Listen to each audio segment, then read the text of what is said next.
Summertime. Having fun. Summerslam just around the corner. Biggest party of the summer.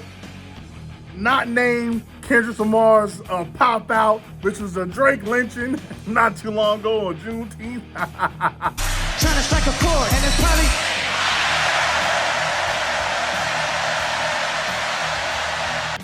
They not like us. They not like us. They not like us. On paper, this should be a great event, a great SummerSlam. We about to see what's hitting for though. Let's get straight to the predictions. Well, actually, these are not predictions. These are spoilers. Here's Arcade. Let's go. The Miz and R-Truth introduce L.A. Knight, to take on Logan Paul. Logan Paul, who, loves to go viral, like a Samantha Irvine post. Serious question, can Ricochet fight though? I don't know if Ricochet can fight, but I can tell you who can fight. L.A. Knight, and that's exactly who's gonna win this match and become your new United States champion. L.A. Knight, who I believe should have won the United States Championship a year ago by defeating Austin Theory instead of it being Rey Mysterio, but it is what it is. I think this has to be the final time. Like, L.A. Knight is still over, still hot with the crowd, still has his aura about him. You have to strike while the iron is still somewhat hot. So L.A. Knight will start off SummerSlam and will become your new United States champion. Yeah! Next we have your Queen of the Ring for 2024, Nia Jax, challenging your WWE Women's World Champion in Everyone's a Belly! Everyone's a Belly! Can I be honest? I don't care. Like, I want to care. Like, trust me, I really do. I really want to care. Like, I'm trying to care. Patrice O'Neal. I'ma care about this. I know it. I know.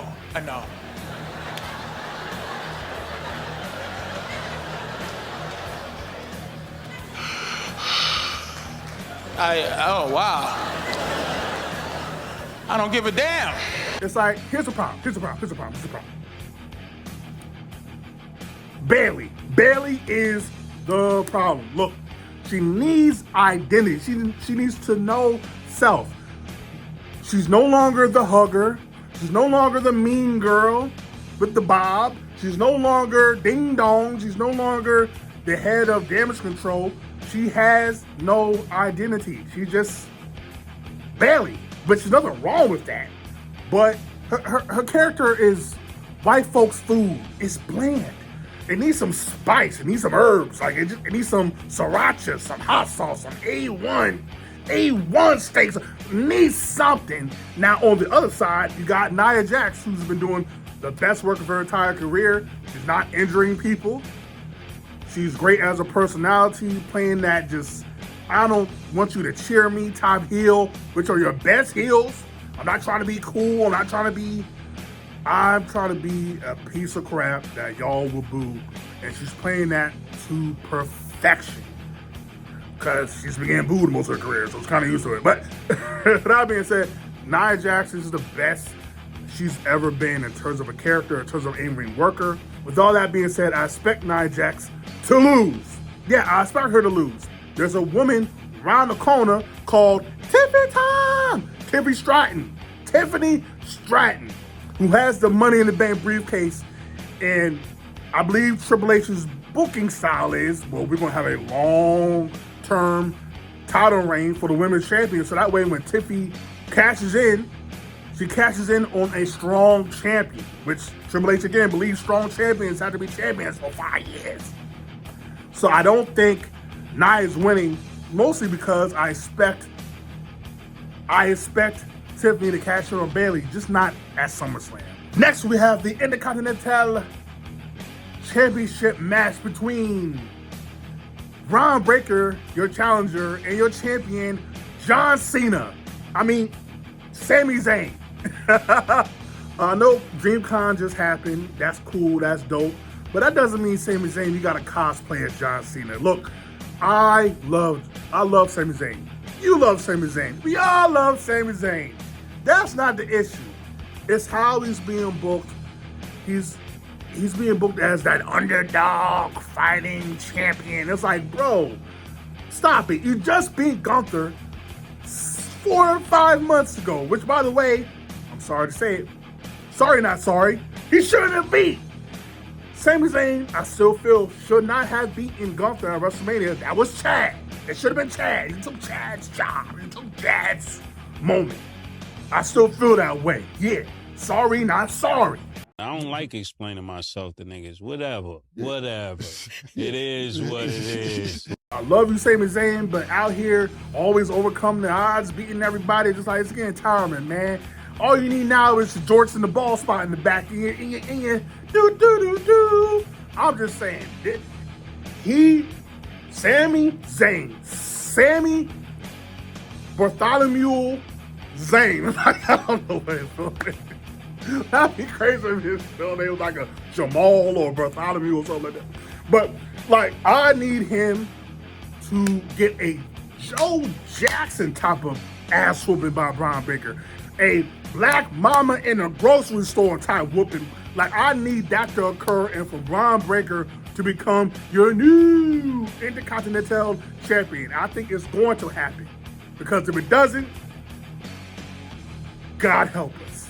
Plus, after this, Sami Zayn needs to move on to the world title. No, I'm done with him being the mid card, and he probably is going to wind up teaming with Jay to set up him and the bloodline thing probably down the line. But as of right now, outside of tagging with Jay, I need you to be in the world title picture, Sammy. That's what we want. Okay? We were promised that at the end of last year. And for some reason, y'all decided to go a different route. I still feel like Sami Zayn probably should have challenged for the world title at WrestleMania with Drew McIntyre. But that's just me, though. But speaking of the world title, let's talk about it. The World Heavyweight Championship match of Bisexual Taker. I'm sorry, that is forever funny. Like, shout out to the internet. Y'all are undefeated. And by the way, it's all fun and jokes. I love my pride brothers and sisters. Shout out to y'all. Damian Priest versus the Ring General Gunther. I expect this to be a banger. I expect this to be an all-out brawl, a fight, and that fight ending with a new World Heavyweight Champion in Gunther. I expect that.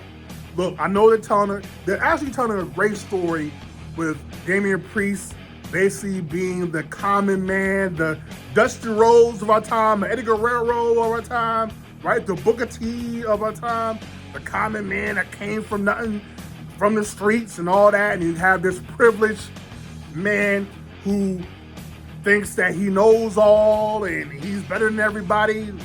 It started to sound like, the election. But this is a story they've been telling us, and we're doing a very good job of really making Damian Priest a babyface, right? They've been leaning into that for the past couple months. They've been doing a good job. Damian's still a badass. He's still, him. But now you're making him more empathetic. I'm liking how they're going with this. And really, they're telling the story that Damian Priest, even though he's been champion, still has to prove of himself because he has a kind of dominant win versus a top-tier contender. And you would think with the story they're going to put the title or keep the title on Damian Priest. And I almost want that to happen. And I almost think that's going to happen. But in the words of LA Knight, nah. That ain't going to happen. Gunther is going to become your new World Heavyweight Champion. It's Gunther's time. As much as Triple H probably rocks with and loves Damian Priest, he loves Gunther 10 times over. And how can you not? He's a walking 4.5-star match. You don't need to really, you don't have to do anything special with Gunther. Just put him out there, have him wrestle, whoop on people. That's it. Easy booking. And with him being a World Heavyweight Champion, now you're going to tell the story with Sami Zayn saying, hey, I beat you at WrestleMania. You have new matchups, and maybe you can have someone else who I think is going to win later tonight challenge him as well. I think it's going to get really interesting, the world heavyweight title scene with Gunther winning that title, which I definitely expect him to do. I damn near guarantee it. I will put money on it, but I don't put money. I'm not a gambler. I'm not gambling. The riskiest thing I'll do is going to a women's DM. You know, I'm talking about, again, can Ricochet fight? Anyway, my bad. Next we have the women's World Heavyweight Championship match of Liv Morgan versus Rhea Bloody Ripley, who always on top, because she's mommy. Of course she's always going to be on top. I don't even know if that's PG. I mean, you got Liv on top of Dom on top of Liv. You got people licking each other, kissing each other, all kinds of stuff. It's crazy out here in these streets. It's getting all freaky zicky. I think this match is probably the second most anticipated match of the entire night, behind the match that I think is going to come after this, or the match that's going to occur between Punk and Drew McIntyre. I think this is the second most anticipated match, not only because it's Rhea Ripley. Liv been doing a damn thing, but we all want to know, whose side is Dominic Mysterio on? He's Hulk Hogan in 1996 Bash at the Beach. Whose side is Dom on? Is he truly on Rhea's side, or is he on Liv's side? And I think the swerve bro of it all is, it doesn't matter. The Rock, Wyclef, it doesn't matter. It doesn't matter. You wanna know why it doesn't matter? Dom is gonna go in there, put in a chair. Rhea's gonna look at Dom like, what are you doing? I don't need your help. I can do this on my own. And just when Rhea believes that she has it all in the bag, what happens?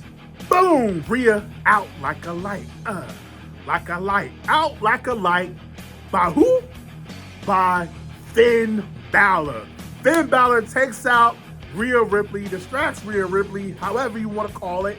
Liv takes advantage.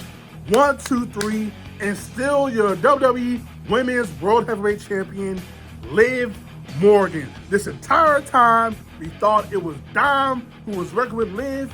No, it was Finn Balor working with Liv. It's a story they have been telling since day one. If you've truly been paying attention, with all the Easter eggs, Liv coming out the car, then Finn coming out the car, them chilling at the clubhouse when nobody's there. They've been telling this story since day one. If you're truly paying attention, Dom was just a decoy.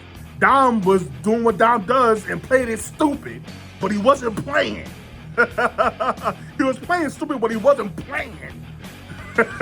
Dom was used by Liv and by Finn.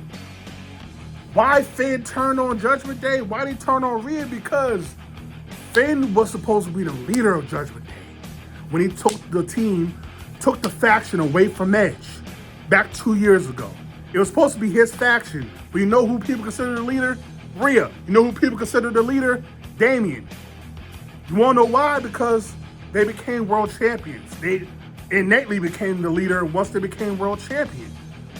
And they garnered all the respect and adulation when Finn tried to do that a year ago. Damian and Judgment Day fumbled that. Rhea still became champion and remained champion for over a year.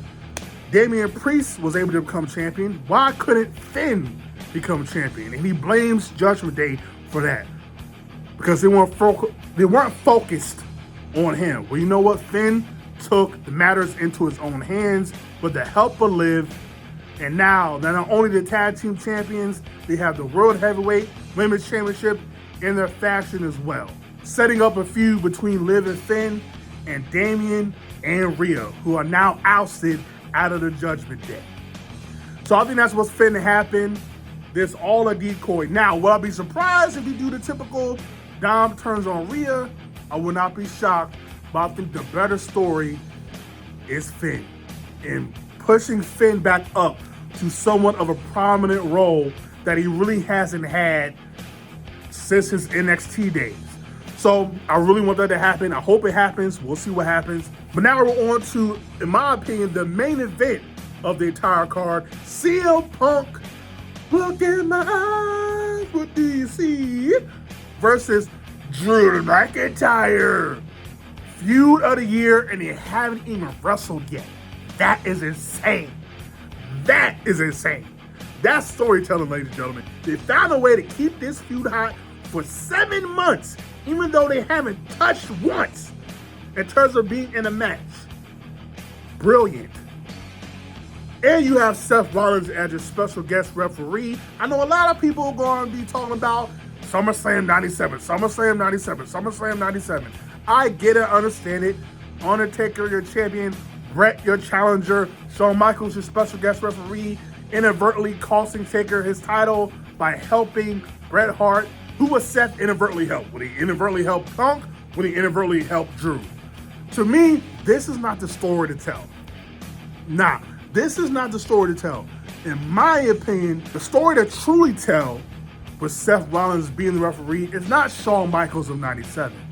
It's Shawn Michaels of 2012. 2012, when he was a referee in the Hell in a Cell match, end of an era between Triple H and The Undertaker.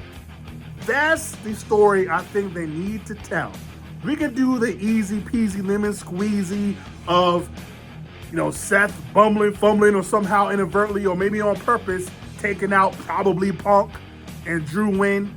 That's cool, but I think it would be even more effective and even better storytelling if you tell the story of Drew does exactly what he claims he's going to do and put a beating of a lifetime on Punk, who's going to be an empathetic babyface. Punk, who's been out the ring for 7 months, who still has not really had a one-on-one match in WWE in over a decade. And you tell the story that, is Punk truly ready? Is he still injured? Is he past his prime? We don't know, but Drew don't care about none of that. He is putting a whooping on Punk, and you almost have Seth be empathetic to Punk, but you make sure Punk be like, do not get involved, just let it play out, right? Initially, Seth is enjoying it, but after a while, he starts to really be like, yo, Drew, you wildin', son, you wildin', like, relax, right? But Drew will not let up. He's like, nah, after everything he done to me, nah, he about to get the beats put on him. Like, nah, we not playing that. We ain't playing no nah. This ain't no Rihanna, nah. Come on, ain't none of that. All right? He want this, he gonna get it. Be careful what you wish for. So, eventually you get to the end of the match to where Punk just keeps trying to fight back, but it's just no match for the bigger, stronger Drew McIntyre. And Punk, like he said in his promo, what I have that you don't have is heart. So Punk keeps trying to get up, but Drew beats him back down. And it gets to a point to where Seth is like, yo, I gotta call this. This is done. Drew, just cover him. Come on. And Drew's like, no, I want him to live every single second of this. He deserves it. And Seth is almost pleading with Punk like, yo, just end this. It ain't worth it. You can live to fight another day. Punk is like, well, today ain't that day. And so, as Seth is like pleading with Punk for him to call the match, Punk pushes Seth out the way. Claymore, 1, 2, 3, and Drew wins and defeats CM Punk. In my opinion, the true main event of SummerSlam. Now, I think that's what should happen. Do I think it's gonna happen? No. They're gonna do SummerSlam 97, let's be honest. I was just trying to spice it up a little bit, you know what I mean? But I don't expect that to happen. I think they're gonna do exactly 97 SummerSlam. Seth screws over Punk, setting up a Punk Seth feud for the next couple months. Meanwhile, Drew goes on to face Gunther for the world title. Probably that's what's going to happen in my estimation. That leads us to the main event, the true main event of SummerSlam. Your reigning, defending WWE Undisputed Champion and wow, Cody Rhodes versus the challenger, the new Tribal Chief, and Sola Sikoa. Now, I gotta be straight up with you. I don't truly care about the match. I don't think anybody truly cares about the match. Everybody's just anticipating what's going to happen after or near the end of the match. So let's just get to that, shall we? I think we're going to get somewhat a similar vibe that we got at WrestleMania 40. I think we're going to get Jimmy returning. We're going to get Randy Orton, KO coming out, fighting on the Bloodline, as the Bloodline is trying everything to get the advantage for Solo to win the title, right? You got all this stuff going on, all this melee, referees distracted, taking out all this. And then Solo hits the spike, the Samoan spike, to Cody Rhodes. It looks like it's over. 1, 2, referee taking out. Who is it but a guy in the hood? Ladies and gentlemen, Paul Heyman. Paul Heyman is in the hood. Well, not in the hood, but he's in the hood.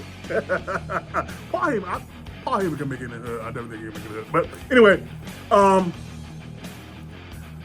Paul Heyman, just the visual of Paul Heyman being in a hood, I don't know why that's hilarious to me. But Paul Heyman's in the hood, in the hoodie, distracts referee, takes out the referee, distracting Solo enough that Cody does 1 crossroads, 2 crossroads, 3 crossroads, 1, 2, 3, and retains his WWE Undisputed Championship. Meanwhile, you still have the melee and brawl going on to where Orton is taken out, Jimmy's taken out, Orton is taken out, Cody's even now taken out, leaving Little Paul.